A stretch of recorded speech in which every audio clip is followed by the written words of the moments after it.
এগুলা কি এত বড় বড়? আলু ভাই। আলু এ কি মাখায় বিক্রি করবেন? জি। কত করে পিস? এটা আলু নিলে 30 টাকা পিস। আচ্ছা, আলুর সাথে আর কি নেওয়া যায়? রসুন নেওয়া যাবে? রসুনগুলো নেওয়া যাবে? হ্যাঁ, নিয়ে যাবে। রসুন আলুর সাথে নিলে কত? 40 টাকা পড়বে। 40 টাকা। আর যদি ডিম নেই? ডিম নিলে আপনার ধরেন 60 টাকা। 60 টাকা। আর মাংস নিলে কত? মাংস নিলে আপনার ধরেন 90 টাকা পড়বে। আচ্ছা, আপনি একটা মাংস রসুন এবং আলু দিয়ে মাখাই দেন। এই আলুটা এইটা আচ্ছা, ঠিক আছে। সব থেকে বড়টা নেবেন। আপনার দোকানটা কোথায় একটু বলে দেন। New Market. New Market, Khulna. Khulna New Market. আচ্ছা আচ্ছা, কাটেন। ও এটা ভিতরে মনে হয় সিদ্ধ হয়নি, সিদ্ধ হয়েছে? হ্যাঁ হ্যাঁ। মাশাআল্লাহ। এত বড় বড় আলু পাইলেন কই? হ্যাঁ, আহা, খারাপ বেরোলো। আচ্ছা, খারাপটুকু ফেলে দিন। এত বড় আলু পাইলেন কই? বাজারে ভাইজান। আচ্ছা আচ্ছা।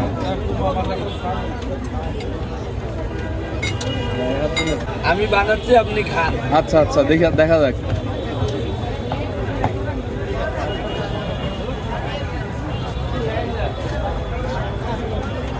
জাভেদ ভাইয়ের বিরিয়ানি মুড়ি। বিরিয়ানি মুড়ি কি সেটা আবার এখানে একটু মিক্স করে দিন। সব রকম বিরিয়ানি মশলা। বিরিয়ানি মশলা। আচ্ছা,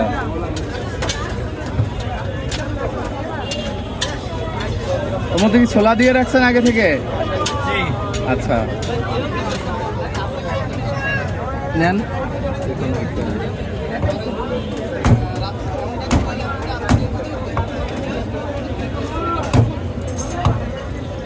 মাংস দিলেন ফার্মের মুরগি। রসুন দিলে কত দিতে হয় আবার এক্সট্রা? এই ধরেন আমরা পুরো 100 টাকার মিল হলো। সব মিলে 80 টাকা বিল হয়েছে? 100 টাকা। 100 টাকা সব মিলে? হ্যাঁ। আচ্ছা, মাখান দেখি। লবণ? আচ্ছা, এটা কি মরিচ? কম করে দিয়েন।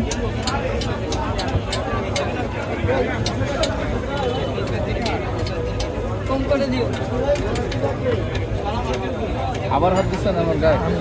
কেন? আমার কনসেন্ট্রেট নষ্ট হচ্ছে না? আপনি গায়ে হাত দিচ্ছেন কেন?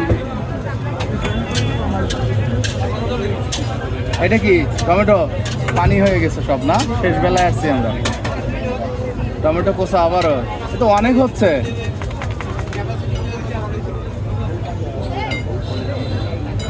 মশলা বাসায় বানানো? এটা কি সরিষার তেল? হ্যাঁ। আচ্ছা আচ্ছা, আপনি চেক করতেও পারেন। না চেক করা লাগবে না, আপনি বলছেন ওইটাই।